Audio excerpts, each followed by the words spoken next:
अमरनाथ।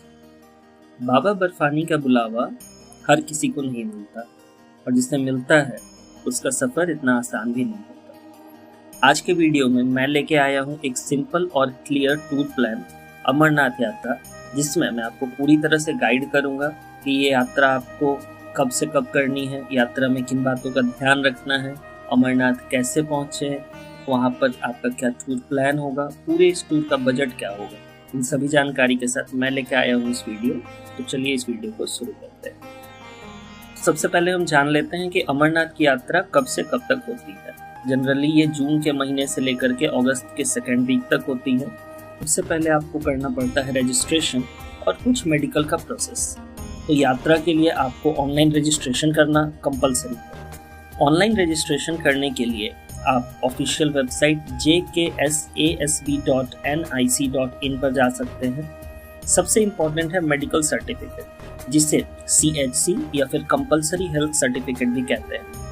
इसे सिर्फ authorise hospital से ही बनाया जा सकता है और जब आप ऑफिशियल वेबसाइट पर जाएंगे तो आपको अपने एरिया के ऑथराइज हॉस्पिटल की लिस्ट वहाँ मिल जाएगी, जहाँ पर जा करके आप ये सर्टिफिकेट बनवा सकते हैं। अमरनाथ यात्रा करने के लिए जो एज लिमिट है वो है 13 साल से लेकर के 70 साल तक के बीच। रजिस्ट्रेशन करने के बाद आपको एक ई पास मिलेगा और ई पास आपको अपने साथ रखना आवश्यक है, क्योंकि बेस कैंप पर ही ये स्कैन किया जाता है। सबसे पहले हम जान लेते हैं कि अमरनाथ यात्रा के लिए आप अमरनाथ पहुंचे कैसे। आप अपनी सिटी से जम्मू रेलवे स्टेशन आ जाएं और वहां से आपको आना होगा यात्रा के स्टार्टिंग पॉइंट यानी कि भगवती नगर पर। इसके अलावा आप श्रीनगर रेलवे स्टेशन भी आ सकते हैं या फिर श्रीनगर के एयरपोर्ट भी आ सकते हैं और यहाँ से फिर आप लोकल ट्रांसपोर्ट की सहायता से बेस कैंप भगवती नगर तक आ सकते हैं। भगवती नगर बेस कैंप ही वो एरिया है जहाँ पर आपको अपना यात्रा पर्ची, जो ऑनलाइन रजिस्ट्रेशन आपने किया है, उसे दिखाना पड़ता है, वो स्कैन कराना पड़ता है। और ये 1 से 2 दिन पहले, जब भी आप यात्रा करने वाले हैं उसके 1 से 2 दिन पहले ही स्कैन होता है। तो समझिए कि आपको ये यात्रा करनी है जुलाई के 20 तारीख को, तो आपको 18, 19, 20 इन 3 दिनों में ही ये स्कैन कराना पड़ेगा। तो आप 1 या 2 दिन पहले पहुंच जाएं। भगवती नगर बेस कैंप की बात करें तो ये जम्मू रेलवे स्टेशन से 7 किलोमीटर की दूरी पर है, जहां पर आप बस से 20 रुपए में और ऑटो से 50 रुपए देकर के पहुंच सकते हैं। यहाँ से आपको मिलेगा RFID, जो यात्रा का ID कार्ड है।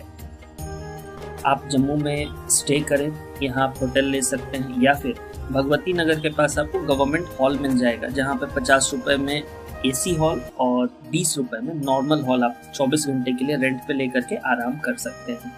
आप 1 से 2 दिन जम्मू में स्टे करें, अपने आप को एक्लेमेटाइज करें, ताकि आप यात्रा के लिए अपने बॉडी को तैयार कर सकें।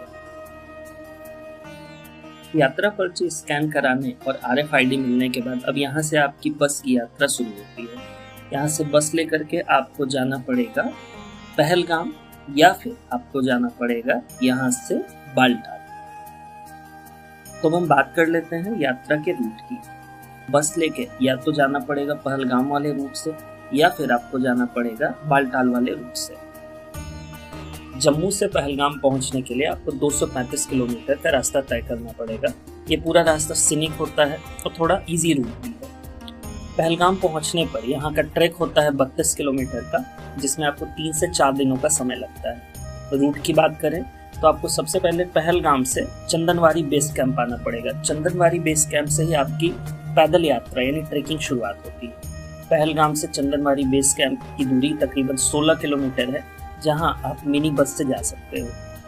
चंदनवारी से आपकी यात्रा शुरू होती है। यहाँ से सबसे पहले दिन आप 12 किलोमीटर की यात्रा करते हैं शेषनाग के लिए। शेषनाग पर आप स्टॉप लेते हैं। यहाँ से नेक्स्ट डे 16 किलोमीटर की यात्रा है, जो है पंचतारनी के लिए।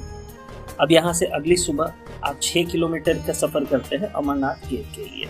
यानी कि टोटल आपकी ट्रेकिंग हुई तकरीबन 3 से 4 दिनों की और आप पहुँच गए अमरनाथ केव के पास। दूसरा ऑप्शन है हमारा बालटाल रूट।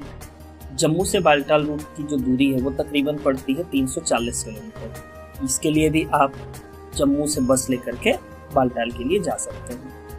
ये रास्ता शॉर्ट है, यहाँ ट्रेकिंग शॉर्ट है, लेकिन ये रास्ता थोड़ा टफ है।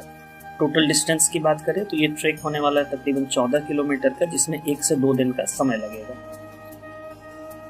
ये रास्ता थोड़ा ज़्यादा ही स्टीप है, लेकिन क्योंकि ये डिस्टेंस कम है तो यात्रा आपकी जल्दी कंप्लीट हो जाती है। ये यंग या फिर फिट लोगों के लिए है, और अगर आप चाहें तो आप इस रास्ते में पोनी भी हायर कर सकते हैं, जिसके लिए 1500 से 2500 रुपए तक एक साइड में आपको पोनी मिल जाती है।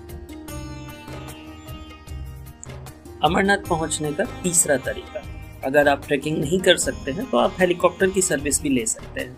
हेलीकॉप्टर की अगर हम बात करें तो बालटाल रूट है, जहां बालटाल से पंचतारनी के लिए, और दूसरा रूट है पहलगाम से पंचतारनी के लिए। ये हेलीकॉप्टर रूट है। वहां से वापसी के लिए आप सेम रूट फॉलो करके वापस आ सकते हो, जिसमें लगभग सेम टाइम लगता है। अगर हम हेलीकॉप्टर के टिकट्स की बात करें तो हेलीकॉप्टर की टिकट्स अवेलेबल होती हैं IRCTC के वेबसाइट पे या फिर दूसरे किसी अप्रूव पोर्टल पे। 2025 की अगर हेलीकॉप्टर फेयर की बात करें तो वन वे आपको 2500 से 3500, और अगर आप राउंड ट्रिप लेते हैं तो 5000 से 7000 रुपए तक का किराया देना पड़ सकता है। ध्यान रखें, सीट्स लिमिटेड होती है, इसलिए पहले ही इसकी बुकिंग आप करवा लें। अब हम बात कर लेते हैं कि अमरनाथ यात्रा के दौरान रुकने का हमारे पास क्या क्या ऑप्शन है। बेस कैंप से लेकर के बालटाल, पहलगाम, शेषनाग और पंचतारनी, इन सभी जगहों पर आपको टेंट्स और लंगर की सुविधाएं मिलती हैं। लंगर में आपको फ्री फूड भी मिलता है और फ्री स्टे भी मिलता है। इसके अलावा गवर्नमेंट टेंट्स होती हैं, जिनको आप पर नाइट 250 रुपए से लेकर के 500 रुपए में रेंट पे ले सकते हैं। प्राइवेट टेंट्स भी आप ले सकते हैं, लेकिन वो थोड़े महंगे होते हैं। इस रूट में खाने पीने की सीन की अगर हम बात करें तो जब तक आप रूट पर होते हो पूरे रास्ते आने और जाने में आपको लंगर मिलेंगे, जहाँ पे आपको फ्री में फूड मिलता है, जहाँ पर खिचड़ी, पूरी, चाय, हलवा, ये सारे जो भक्त होते हैं वो अपने भक्ति से खिलाते हैं। आप अपने साथ कुछ खाने पीने की चीज़ें एक्स्ट्रा कैरी कर सकते हो, जैसे dry fruits, glucose, water bottle और चॉकलेट्स। तो अब हम बात कर लेते हैं कि इस पूरे जर्नी में आपको क्या क्या चीज़ें हैं जो साथ ले जाना आवश्यक है। सबसे पहले जो हमने मेडिकल सर्टिफिकेट के लिए रजिस्ट्रेशन कराया, सर्टिफिकेट और ई पास। आपको अपने साथ अपनी ओरिजिनल गवर्नमेंट ID प्रूफ जैसे कि आधार कार्ड रखना है, 4 पासपोर्ट साइज फोटोज भी रखना आवश्यक है। वहाँ का मौसम बदलते रहता है, इसलिए मौसम के हिसाब से आप raincoat, thermal, woollen gloves, woollen caps वगैरह रखना ना भूलें। रास्ते में आपको बर्फ देखने को मिलेंगी, इसलिए एक अच्छा ट्रेकिंग शू भी आप अपने साथ रखें, और साथ ही आपको ट्रेकिंग स्टिक भी रखना आवश्यक है। अपने साथ आप टॉर्च, मोबाइल के लिए पावर बैंक, आप पेन रिलीफ स्प्रे या फिर टैबलेट्स रख सकते हैं। आपको अगर मोशन सिकनेस की समस्या है तो आप उसके लिए भी टैबलेट्स रख सकते हैं, और आप ऑक्सीजन कैंस भी अपने साथ रख सकते हैं। अब हम इस पूरे टूर का अगर बजट ब्रेक डाउन करें तो मैं एक एक करके आपको बता देता हूँ। अगर आप ट्रेक करके जाने वाले हैं तो आपके एरिया से जम्मू रेलवे स्टेशन या फिर श्रीनगर के लिए आपको तकरीबन 1000 से 1500 रुपए के अंदर ट्रेन की सर्विस मिल जाएगी। जम्मू से आप बालटाल जाते हैं या फिर जम्मू से आप पहलगाम जाते हैं बस या टैक्सी लेकर के, तो तकरीबन 600 रुपये का आपको किराया लगेगा। वहाँ पे 2 रात आप रुकते हैं टेंट में, स्टे करने के लिए आपको तकरीबन 1000 रुपये का खर्च आएगा। एक्स्ट्रा आप जो है वो तकरीबन 500 रुपये लेकर के चले। और वहीं वापसी की अगर हम बात करें तो वापसी में भी लगभग आपको जम्मू से लेकर के अपने घर वापसी के लिए तकरीबन 1200 से 1500 रुपये लगेंगे। यानी टोटल खर्च जो होता है वो होता है 4500 रुपये से लेकर के 5000 रुपये का।